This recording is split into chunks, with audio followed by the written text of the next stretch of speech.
and 400 nanometers or less, then what you're going to see in those events is just the bright color. The bright color will surprise you. It'll scare you. Go wash it off. Do the best you can. If it washes off, don't think that it all has washed off yet. Just because you can't see it doesn't. It only means it's not dry. Yeah. If it washes off and won't come back, we're not interested. Don't waste our time. When you were, if it doesn't wash off and you can't get it off, then you talk to me and I'll send you my information over the internet and show you how to take samples and send us a sample of it. Yeah, you were saying in the second hour that you were led to believe certain things by this entity. So does that mean that is there really one type of enemy that's displaying itself in your mind as different creatures? There are people who think of, when I went to Brazil, this guy showed me a book. He said, here's my book I wanted you to read. And I said, okay. And I said, I can't read Portuguese. So I did look at the pictures, though. And he said, what did you see? And I said, I saw, you said there are like 70 different kinds of aliens down in Brazil. And he said, yes. He said, that's correct. He said, that's 30 years research. And I said, may I make an observation? He said, sure. I was not trying to rock your boat here. I said, but almost in every one of the cases, the alien had large black eyes. I said, some of the aliens were like 12, 13 feet tall. He said, yeah. And I said, they had a craft that was only about 3 foot wide, little tiny craft. How do you suppose he got in that? He said, what are you saying? I said, that's a screen memory. It's not real. He wasn't 12 foot tall. But he had to be. I said, no, sir. He had large black eyes. I said, there's your kicker. Those large black eyes are used to see in the infrared, ultraviolet, visible, and X-ray realm. The reason they often will do a scan on you, like they're scanning you and they don't have any equipment, is he is scanning you. He's looking at you from in the X-ray area. He can do that. Don't think of him as a super being. Think of him as that little eye cover is an ability to see in 3 different levels of light. That's all. It's not magic. This is don't make these people godlike. They're not. They just have the ability. If you had a lens you could put on your eye that allowed you to see, or 3 different lenses, you could see an infrared, ultraviolet, and X-ray. You wouldn't be a god. You'd just be a person that had 3 different lenses that could see in these really neat ways.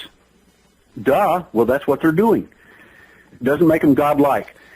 Well, they just have different abilities. Derrel, let me ask you: with the frequency of sightings, and I would say, I guess, abductions as well, do you see that there's some sort of preparation building up to some event relating to that, or is it just going to continue at its current rate?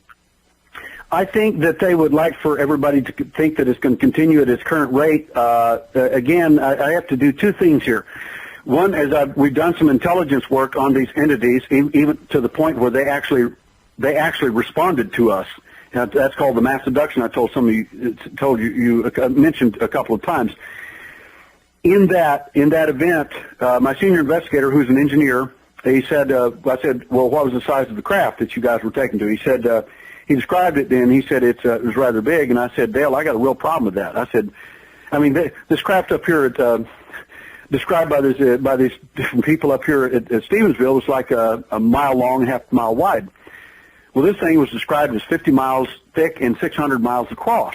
And I said, Dale, I've got a problem. I said, never caught you lying to me, and you're honest and honorable man. All you guys are good witnesses, but that's a pretty big craft. And he says, yeah, I know. He said, I thought you would say that, so I brought the video. I said, you what? He said, a Japanese astronomer filmed the moon during the time of December 8th and December 11th, 1992, during our double mass abduction.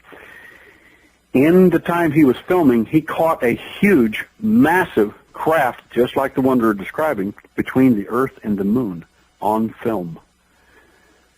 Wow. So the point is, for me, what's they doing floating around with something like that out there in outer space or wherever it is? Good question. I have to go back to ancient scriptures that Jesus said in the Scripture, and I believe every word he says. He said, in the last days, men's hearts will fail them for fear, seeing the things coming upon, notice the word, upon the earth. He said, as in the days of Noah.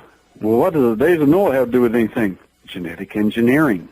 Whatever happened in the book of Genesis is the book of beginnings. Anything that's ever happened on the planet, it had its basis right there in Genesis. And genetic engineering was going on in the 6th chapter. It went on even further when they went into the land of Canaan. then found giants over there again, because the scripture says so, and after that also is the term used. And you find genetic engineering. What do abductees all say now? They were taking my DNA. They were taking my sperm. They were taking my eggs. Well, duh. Does anybody have a brain out there that wants to ask the question, what are they doing at the milk factory? Why would they need thousands and billions of samples of egg and sperm? Why is that? I mean, this does not take a rocket science to figure out that any genetic engineer will tell you you don't need very many samples to take a sampling of a whole planet full of people. My gosh, they can take certain people, they can do DNA samples on people and tell you even where you came from on the planet. So we can do that. Right, and that's the question why does the alien need thousands of samples of every abductee for? They don't. They're up to something else. There is another agenda. They're never going to tell you what it is. And anyone that says, I already know the big story, I seriously doubt you do. They're not. Ma'am. Whoa. I just had an epiphany here. I'm going to throw this out there. What's the possibility of them cloning us, leaving us here, and then, as in the biblical term, as some sort of rapture event, while we're taken out, but this clone entity will take over in our place, and nobody will know we're even gone? Well, Dr. Carla Turner, I have some private emails and letters from Dr. Carla Turner before she passed away, and one of the things she was concerned with, she called me one day. She was very upset. She said, I'm real frightened. And I said, Candy, what is the problem? And she said, she started breaking down crying. She was telling me about cloning and all this. I said, sweetie, it doesn't work like that. And she said, well, they showed me a clone of myself, and they said if I didn't obey what they were going to do, they wanted done, they would replace me with a clone. I said, sweetie, I said, here you are, one of the most wonderful people, one of the most wonderful investigators, and you've fallen for the very same trap you've warned people not to fall for. I said, listen to me. Listen carefully. I said, cloning doesn't work like that. I said, if you made a clone of Bill Clinton, I said, first of all, it has to be the same age. You can't clone one of him and it be the same age because you made it yesterday. I said, second problem is, even if you made a clone and you got this person mimicking you, the problem is they don't have your neurology. They don't have your experiences in your life. It's going to be talking to someone that looks just like you, but they don't have any experiences. They can't answer all these questions in your life because it never happened to them. They're a clone. You can't clone this other stuff. You only clone the body. It doesn't work like that. I said, second is, I said, the reason I said, there's probably no clone of you in the closet. I said, the clown has made you see an image of what he wants you to believe is a clone of you so he can control you. I said, isn't that what it's all about? She said, yes. And I said, why are you falling for the same thing that you warn abductees about all the time? They just simply did it to you and it worked. They rang your bell. I'm sorry. Mm-hmm. And she says, wow, I just never thought. I said, cloning doesn't work like what people are saying. You can't just magically clone something. It automatically has all information. It's not all holographic inside the person's head. It's just a body of someone else at that point that doesn't have a clue. Mm-hmm. I would like to address one other thing. Yeah. Reincarnation. People ask this question, do you believe in reincarnation? I said, what I believe means little of anything. I said, what actually is far more important.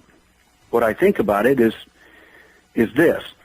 I said, we have people, in some cases, in our abductees, who will have, quote-unquote, this is pretty rare, but they have these, quote-unquote, memories of other lives.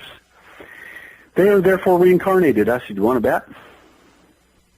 I said, you want my take on that? I said, all you're doing is experiencing the input from the alien who abducted someone else back in the 18th century. And you're just picking up the information left resident in the alien. In fact, you'll actually believe it's you. Mm-hmm. Because you know all kinds of things you could not have possibly known. Well, duh. Well, we had a lady on the show who claimed that she was the reincarnated crazy horse, but she couldn't tell me the horse name that he rode. That's what's really funny to me was people use the word crazy horse. It angers me. It really does. Crazy horse is one of the greatest people in Native American Indian history, in my opinion. He just did incredible things for his family. My brother sent me a picture. He said, well, I was going to send you a picture of Crazy Horse. It's the only picture of Crazy Horse ever taken by anyone. I looked at it and laughed my head off, and I said, Mike, that's not Crazy Horse. Yeah. Yes, it is. Hey, but, the only picture I took, it said, Mike, crazy horse as Lakota. They are dark-skinned, long black hair. He said, yeah. I said, crazy horse has